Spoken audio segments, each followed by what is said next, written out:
Ẹ kú dédé àsìkò yìí ẹ̀yin olólùfẹ́ ọ̀dẹ̀ káàbọ̀ sórí ẹ̀ka mú kan orúkọ tèmi ní Ọ̀tẹ́gbẹ́ Ìbára kí náà tún wà nìkan tí a tún wá gbé wá lónìí òun náà ní question tí a kọ jáde sójú bọ́ọ̀dù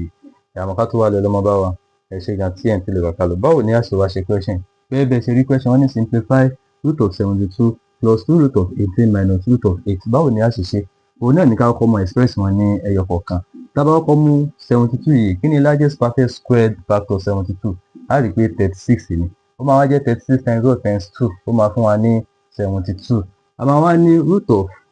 36 times root of 2 ẹ ti rí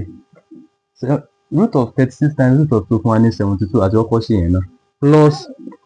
2 bracket kí ni largest perfect square number 18 a rí pé largest perfect square number 18 ó máa jẹ́ kí ni ó máa jẹ́ 9 ó máa jẹ́ root of 9 ẹ ti rí times root of what 2 a tún ti get here báyìí 9 times 2 18 minus kí ni ti 8 ó máa wá jẹ́ kí ni 4 root of 4 times root of what 2 ni a bá ṣe òun náà àti ẹ rí pé a ti express wọn ní ẹyọ kọ̀ọ̀kan báyìí ní next step tí a máa wá ṣe òun náà ní kí ni ká máa multiply wọn ká máa ṣe nǹkan míì tó bá yẹ ká ṣe lórí ẹ̀ tá bá ní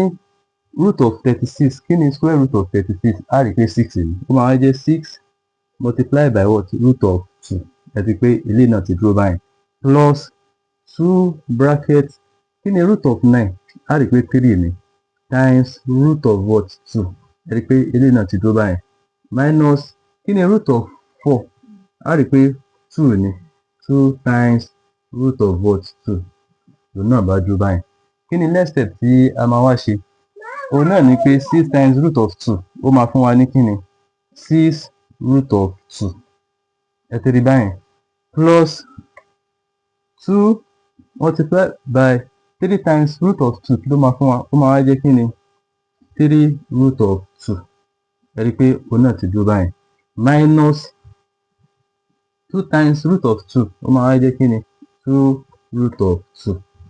ni a bá ṣe jáde báyìí ó máa wá jẹ́ kí ni 6 root of 2 plus 2 times 3 root of 2 a rí pé 6 root of 2 náà ló máa fún wa 6 root of 2 ẹ ti rí báyìí minus 2 root of 2 la bá ṣe dé ibẹ̀ yẹn kí wá ní next step tí a máa ṣe yìí a rí pé 6 root of 2 plus 6 root of 2 ó máa fún wa ní kí ni 12 root of what 2 minus 2 root of 2 ẹ ti rí báyìí 12 root of 2 minus 2 root of 2 kí ló máa fún wa ó máa fún wa ní kí ni 10